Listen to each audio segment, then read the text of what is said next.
बच्चन बाबूजी महाराज, चौथा भाग। बच्चन 57वां। आगरा, 4 दिसंबर 1940। आदत, टेक और पक्ष को छोड़ना मुश्किल काम है, लेकिन जो आदत परमार्थ में हारिज हो उसको जरूर छोड़ना और बदलना पड़ेगा। इसी तरह कभी कभी रिश्तेदार, दोस्तों वगैरह से बेमुरवत्ती करनी पड़ेगी अगर वो परमार्थ में दखल दें। बिना ऐसी गढ़त के सूरत तीसरे तिल में नहीं धस सकती। ये गढ़त गुरु आप करेंगे जब जीव उनके आगे दीन होगा। जिन पर कर्मों का इतना बोझ है कि सद्गुरु की शरण नहीं ले सकते, उनके लिए 84 की अग्नि के सिवाय कोई उपाय नहीं है। आदत जो पड़ जाती है उसका छूटना बड़ा मुश्किल है। एक नौजवान लड़के को मिट्टी खाने की आदत पड़ गई थी। बावजूद एक के सब तरह के इंतजाम किए गए और चौकीदारी व खबरगिरी के लिए 1-2 आदमी उसके साथ मुकर्रर रहते थे, और खुद भी वो जानता था कि इस आदत से बड़ा सख्त नुकसान उसकी तंदुरुस्ती को हो रहा है, मगर फिर भी इस आदत को नहीं छोड़ सका और आखिरकार ऐन नौजवानी की उम्र में उसकी मौत हो गई। ये जानते हुए भी कि किसी खास आदत से हमारा बड़ा नुकसान हो रहा है, अक्सर आदत का ऐसा जोर होता है कि लोग नहीं छोड़ सकते। अगर किसी से चिढ़ पड़ गई है तो उसका नाम सुनते ही गुस्से में भर आते हैं, चाहे जो बात उसकी निस्बत कही गई हो वो ठीक भी हो, या किसी की पक्ष पड़ गई है और अगर उसकी निस्बत जरा सा भी इल्जाम, जो कि सही भी हो, लगाया जाए तो पक्ष वाला सुनकर फौरन भड़क उठता है और इल्जाम लगाने वाले को नुकसान पहुंचाया चाहता है। किसी खास आदत या रस्म या रिवाज या टेक या पक्ष का इस कदर कैदी नहीं होना चाहिए कि परमार्थ के लिए उसको छोड़ने की जरूरत हो तो न छोड़ सके। बाहर में संसारियों के साथ अगर किसी खास रस्म या रिवाज में बरतने की जरूरत हो, इस ख्याल से कि ख्वामख्वाह कोई तरद्दुद पैदा न हो, तो उसमें चंदा हर्ज नहीं है, मगर अंतर से उसमें किसी तरह की पकड़ और बंधन नहीं होना चाहिए। नाक़िस आदतों और झूठी टेक व पक्ष को न छोड़ सकना ही गुलामी है। जीव अवस्था में सभी मन और इंद्रियों के गुलाम हैं। किसी को दोष नहीं दिया जाता है, मगर जिसने परमार्थ कमाने का इरादा किया है उसको याद रखना चाहिए कि पुरानी आदतें और टेक व पक्ष को जरूर छोड़ना और बदलना पड़ेगा। इसी तरह कभी कभी ऐसे मौके जरूर आवेंगे जबकि परमार्थी को सबके साथ बेमुरव्वती करनी पड़ेगी। उस वक्त इम्तिहान हो जाएगा कि आया उसने परमार्थ को मुकद्दम और सर्वोपरि रखा है या दुनिया और दुनियादारों को। जो शख्स मन में सोचा करता है कि ये मेरा भाई है, ये मेरा फला नातेदार है, इसने मेरे साथ ऐसा सलूक किया है और वैसा सलूक किया है, इसके साथ मैं बेमुरव्वती कैसे करूं? जैसे चल रहा है वैसे चलने दो, वो क्या परमार्थ कमाएगा? ख्वामख्वाह किसी के साथ बेमुरव्वती करने की जरूरत नहीं है। दुनिया और देह में आकर जो अपने ऊपर फर्ज पैदा हो गए हैं उनको अच्छी तरह अदा करना चाहिए। अगर किसी मौके पर अपना कुछ नुकसान भी हो जाए तो उसको बर्दाश्त कर लेना अच्छा है, मगर दूसरे को बदला लेने की गरज से तकलीफ और नुकसान पहुंचाने का इरादा नहीं करना चाहिए। किसी का जुल्म सह लेना बेहतर है, मगर किसी पर अपनी जात से जुल्म नहीं करना चाहिए। राग तो किसी से करना ही नहीं चाहिए, मगर द्वेष भी नहीं रखना चाहिए। परमार्थ में कोई हर्ज व नुकसान न वाक़ई हो, इतने को संभालते हुए सबके साथ सलूक ही करना चाहिए। वाणी में जो कहा है कि इसका भी डर मत कर और उसका भी डर मत कर, उसका ये मतलब नहीं है कि किसी का डर और मुरव्वत न की जाए। सास ससुर माँ बाप वगैरह सबका अपनी अपनी जगह लिहाज और मुरव्वत रखना मुनासिब है, मगर परमार्थ का मामला दरपेश हो तो किसी की मुरव्वत और बंधन को माना और हर्ज न होने देना चाहिए। अगर मालिक बुलावे तो सबको पटकने और छोड़ने को तैयार हो जावे।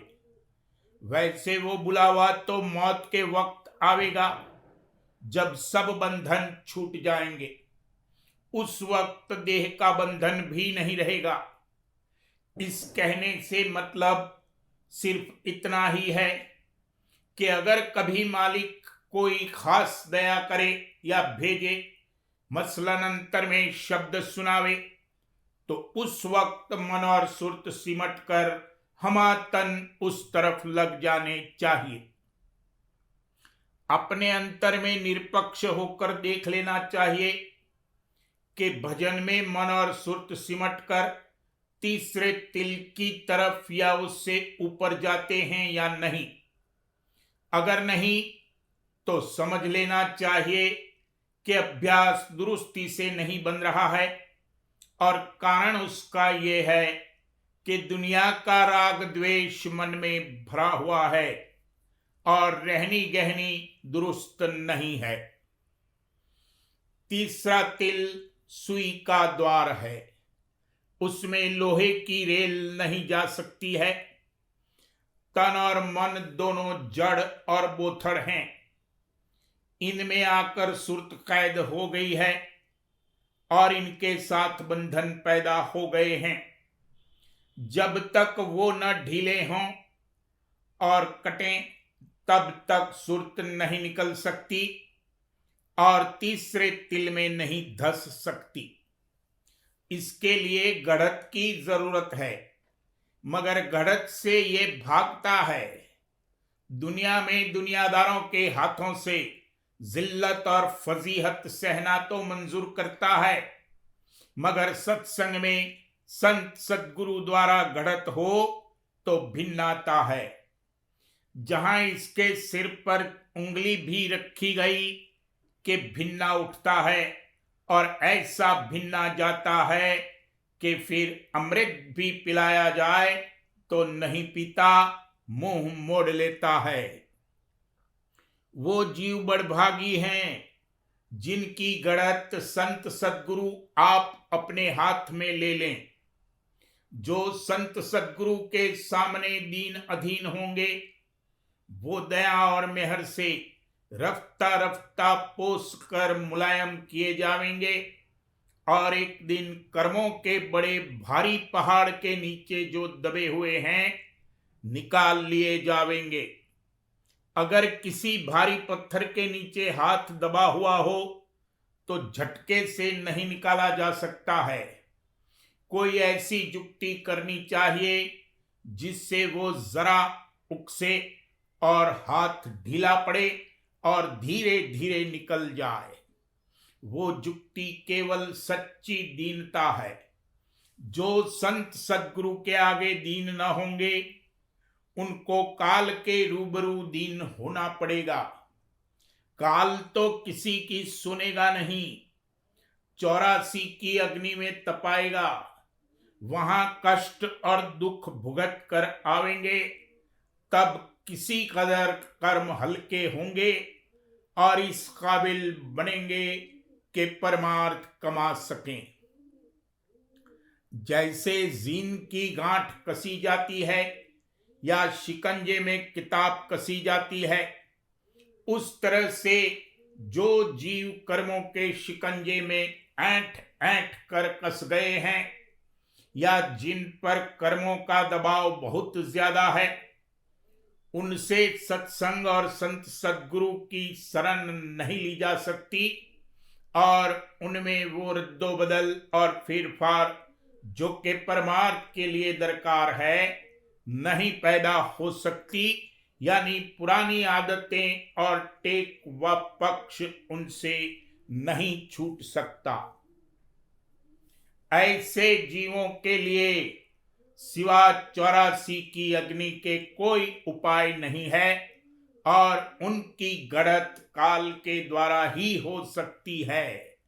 यही कर्म की जगात है जो चुकानी पड़ेगी। सतगुरु शरण गहो मेरे प्यारे, कर्म जकात चुकाए। जिन पर कर्मों का बोझ कम और हल्का होता है, वो आनंद फानंद सब छोड़ देते हैं, उनको कुछ मुश्किल नहीं पड़ती। अक्सर देखा गया है कि चाहे कैसी ही आदत रही हो, जब वक्त आया तो एक छिन में सबको छोड़ दिया। जो पहलवानों की तरह जबरदस्त खुराक खाने वाले थे, वो सिर्फ एक मटकन्ना चाय और एक ग्रास पर आ गए।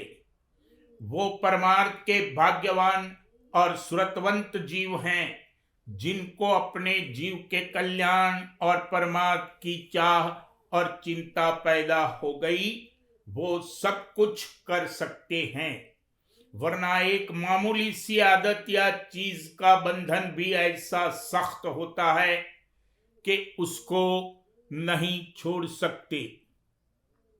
परमार्थ न कमा सके इसकी कोई बात नहीं, मगर चाह और इरादा तो होना चाहिए। वैसे जीव कर ही क्या सकता है, मालिक अपनी दया से ही सब कराएगा, मगर आलसी हो जाने से काम नहीं चलेगा।